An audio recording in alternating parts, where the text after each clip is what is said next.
Everybody, Breakthrough Health Life Coach Glenn Hattem here with my good buddy Dave over at Boulder Therapeutics. We are going to talk about another segment of the body and some of the home remedies that you can get access to for a very affordable price point.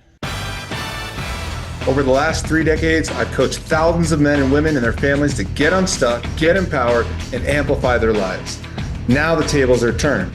This is the Coachable Coach. I go to date. A lot of people are nervous going to therapists because maybe they had a bad experience, and that's understandable. But when you go to trained professionals like these guys here and his team, I feel very safe to explore new ways of going about things. So even though maybe you've tried one particular modality of therapy, there's a multitude of options to explore.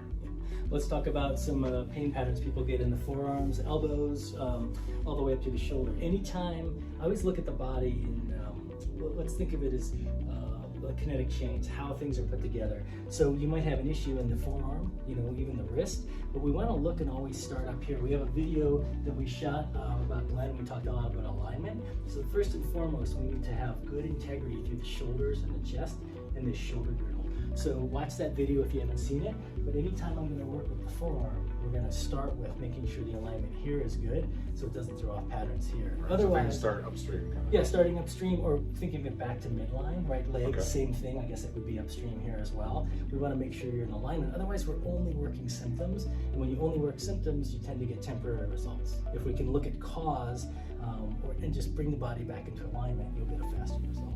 So if you've got issues on the forearms, whether it's the flexor side or the extensor side, we can do a lot of work just to first and foremost release that. My climbers, some of my athletes that hold like stick sports, lacrosse and hockey.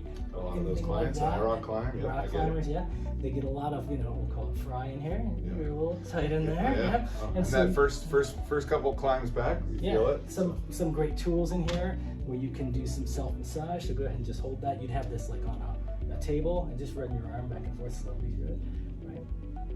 Yep. It's like going through the car wash. Yeah, so you can just do that at different angles. You can do work what we call pin and stretch. So I'm going to hold here, and then Glenn, just kind of wave your hand back and forth. Oh yeah. So there's no movement here. And again, he would be holding this. This would be resting on a table. This product is an arm aid. This might be an older version. They've got some newer ones out. The new ones with like the rollerblade wheels. Yeah, Gotta do something with those things. Those are great as well. Yeah, that's right. So these are great tools. I'm sure a lot of you have these thumper massagers. I have one of these. And be careful with these when you're working around tendons. Up toward the joints, elbows, the wrists, right at the shoulder. You can do a little damage if you do. Better too stay much. In the bellies though. Stay in the muscle bellies. Yep. Don't stay too long. More is not. Remember, tissue's alive. And people like to just beat it up and release Versus just give attention to there. Exactly. There's a nervous system in there that will give a recoil. So if you do too much work, this tool is designed really to relax that. But if you do too much, it can do the opposite and start to. It's kind of. So sometimes we go, oh, I'm gonna get my elbow in there and dig deep and grind on it. And that's not necessarily what you want to do. Allow your body to accept the work. Think of it that way. Don't force the work. Let your body accept it. It's not what you do, it's how you do it. And there are tools. Why are you doing it? Scraping tools, gua sha tools, things that you can do to self-massage, self-manage. Just go ahead and take this and you can do that yourself on your forearms.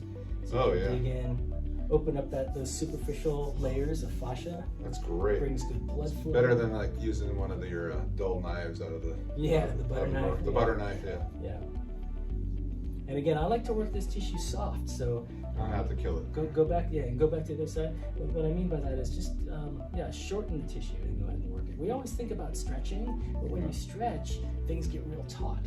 And if we shorten the muscle, you get more of a soft belly. So we can. Where can you find tools like this? Yeah, online there are a lot of options. What's the name of this again? It's called. This one's called a stick-on, but that's the name of the product. But gua sha. Gua sha. How's that spelled? G-U-A. Whatever.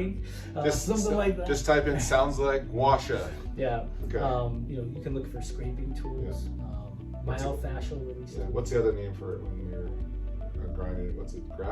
Graston is Graston. a brand. Is Another brand as well too. Graston is really a technique. Okay. They have tools. They're very expensive. Those are more expensive. You The can more say the like, therapists will have those. right. You can say Graston-like, and see what comes up. Yeah. So that's like having like a Forstner knife, chef knife. Yeah, and you can, there are different shapes. There are different ways to get into like smaller areas. Oh yeah, then you use the other side there, so sometimes you get into those bellies. There. Exactly. You can find these points, these rounded points, and really get into some spots if you have some scar tissue.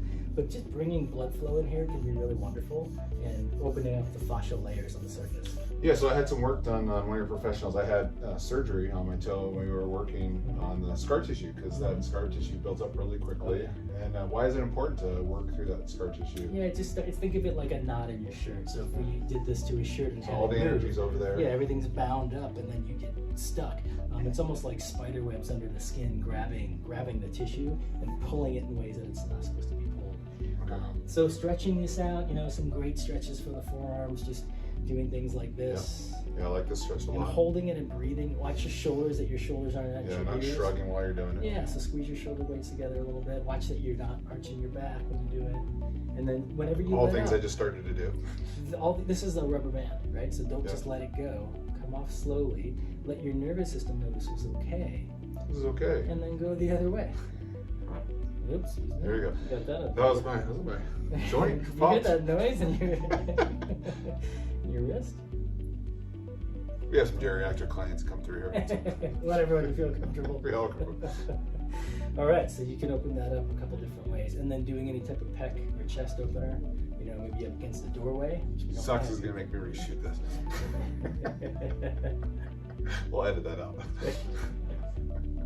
And then the difference between doing a passive chest stretch. So here, let me just show you. Just lie on this roller. Okay. You want me to lie? With a perpendicular. Perpendicular. Okay. A lot of times with the roller, it's a misnomer that you don't have to roll always to get the benefit. So just find a good spot on your back. Let your arms relax back.